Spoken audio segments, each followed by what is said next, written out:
Data analytics helps data scientists and businesses analyze data in everyday life and how factors influence that data. As IT majors, we are primarily concerned with using data, taking data, and using it to make better business decisions. We take these huge amounts of raw data, form insights, and then act upon them, and hopefully judge them as successful when they're over. With the rise in business analytics, many companies and marketers in specific are starting to target business analytics as a way to identify and market to customers. Take, for example, that I own a company much like Red Bull. I'm selling a product, a beverage, and I'm trying to target businessmen and businesses in specific. I don't look at my prior 3 years of data to realize that the customers that I should be targeting are in fact college students, and I should be trying to target colleges and social media around college students. Had I used business analytics, I would have been able to identify my target market. I would have been able to use less money, resources, and time to market to the identified customer base instead of wasting time, and I also would have been able to allocate more resources to that. Big data analytics allows us to look at more data more quickly. For example, in politics, we can analyze what factors contribute to a candidate's support. If a data scientist sees a candidate is appealing to young voters, the candidate can refocus their campaign for that sector. We are going to look at some visual analytics, more specifically business intelligence. Business intelligence helps us to see data in a more visually appealing manner and make it easier to understand. We are specifically going to look at data about car crashes in Florida. Many different factors were taken into account when studying the crash sample. First, we're going to look at the use of alcohol and drugs. This is shown through the pie graph on the top left. Here we can see that 1,498,190 people were actually not drinking or using drugs when the crash occurred. This makes up 80% of the data. Only a small amount of the data, 3.6%, was seen to be under some type of influence. The rest of the data was unknown if they were or were not under the influence. Next, we're going to look at the use of safety equipment during a crash. Here on the top right, we can see that most people used a seatbelt or a shoulder harness during the crash. Next, we can see that about 300,000 people, it was unknown what equipment they were using during the crash. Only a small amount of the data, which is represented by the 3 small boxes above not in use, had an airbag actually deployed, an airbag not deployed when it was needed, and the driver was using a safety helmet. The amount of drivers with safety glasses or child resistance was overwhelmingly small, which can be seen by the 2 very small boxes in the corner. Next, we're going to look at the bottom right graph, which shows the weather during the crash.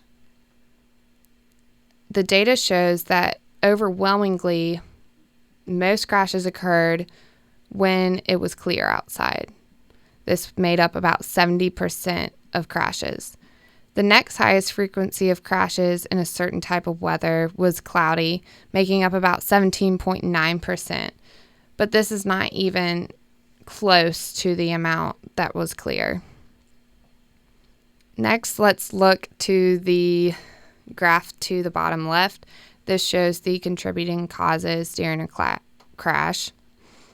First, we see that most drivers did not show any improper action when the wreck occurred. But the biggest mistake drivers actually did make was either not specified within the data or classified as careless driving. We can see through hovering over the other boxes, the other types of reasons why a crash occurred. Failed to yield to the right-of-way was another big cause, and the other ones were not very significant. Next, we're going to look at the different types of injuries and fatalities that occurred in Florida. On the far left, we have a word cloud, which shows us the different types of accidents that occurred, just different classifications such as rear-end collisions, side swipes, parking lot accidents, or hitting pedestrians, things like that. The bigger the word is, the more frequently it occurred. To the right, on the top row, we see just a different way to present this data.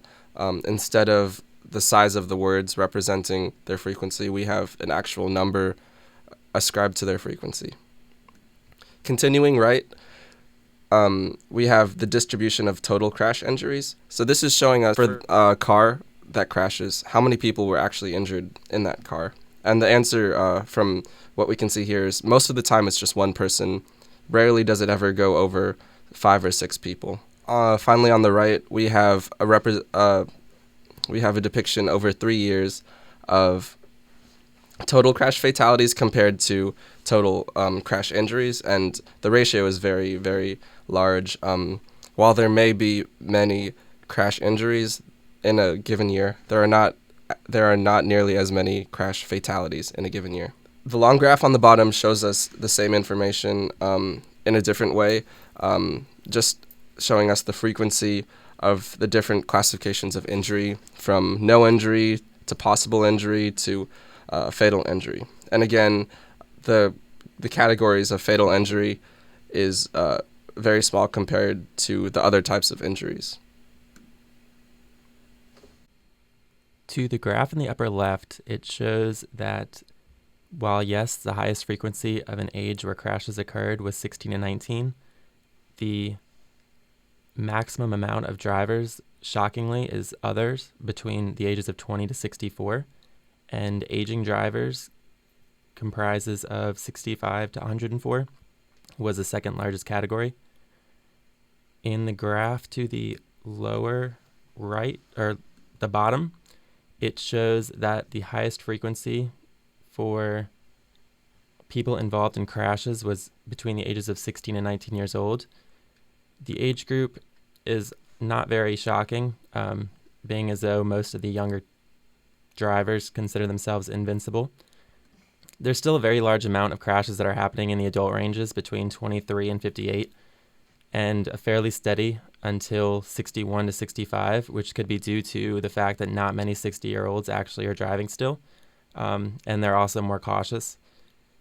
And on the upper right, it's another graph basically showing the same exact thing that the lower portion graph is showing, just in a different format. Again, indicating that the most common frequency of drivers that got in crashes was between the ages of 18 and 22 years old. And then if we go through the years between 2008 and 2010, we can see that the data itself does not really change much. If anything, the other drivers between 20 and 64 grows slightly, while the aging drivers 65 to 104 changes very little as well. So now we're going to take a look at the analysis over time. At the top here, you can see the gauges we have, each one representing a different year. We picked 600,000 crashes to be our red zone, and you can see in 2008 had way more crashes than the other years.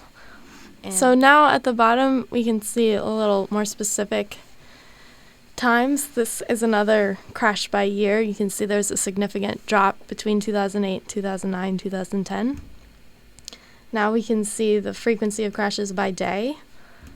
For whatever reason, Thursday had the most amount of crashes, but really there wasn't that much variation in this graph. And then there's a graph showing the crash month. Again, no real rhyme or reason for March having the most. Maybe it's due to some weather. March tends to be rainier. And then lastly, we have a graph that shows the time of day for crashes. By far the most was the evening. Maybe that's due to some rush hour traffic.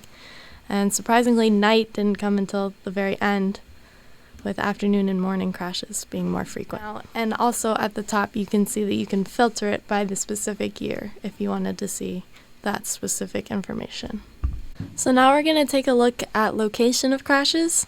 So this first map we have, which is a geo-bubble map, you can see that southern Florida has the most crashes, specifically the Miami-Dade County. It has over 400,000 crashes. And then the next biggest one is Broward County with just over 200,000 crashes. So this map's really useful for seeing where they're happening.